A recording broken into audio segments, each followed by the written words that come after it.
Donald Trump's trade wars are still wreaking havoc on farmers all throughout the United States.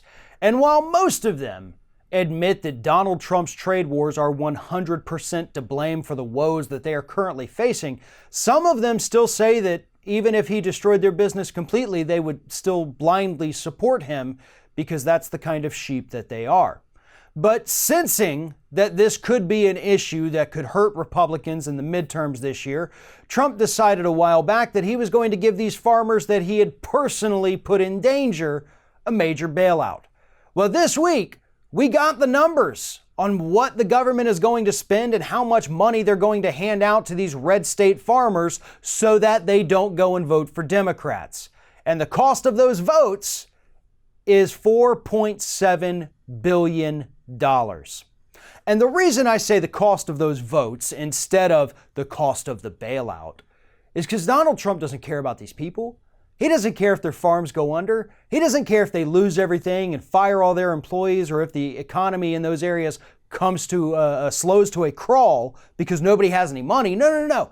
This is 100% about shoring up the Republican base ahead of the midterms. And now we, the U.S. taxpayers, are going to spend $4.7 billion so that these red state farmers continue to vote Republican. That's what this story is actually about. It's not about a bailout. It's about buying their votes with our tax dollars. Again, Trump knew that this was going to happen to the farmers. He was warned by his economics advisors that trade wars are going to kill the crops here in the United States and make them unsellable. He did it anyway because he didn't care. He didn't think there'd be any ramifications for him.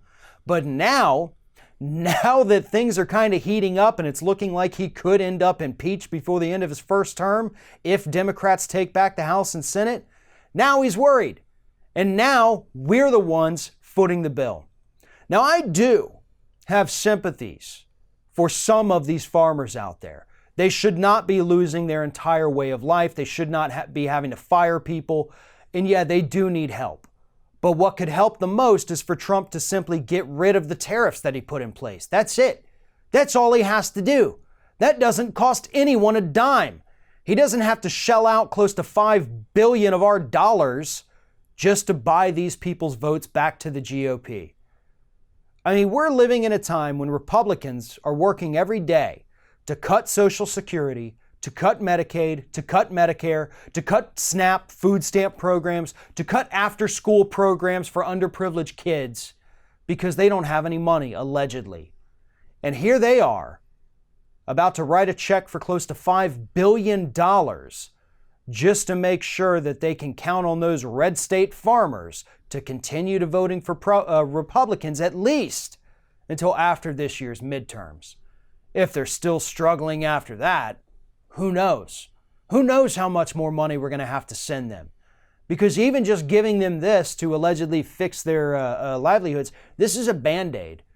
This is a 12-month, at best, Band-Aid that is going to wear off before the end of summer 2019.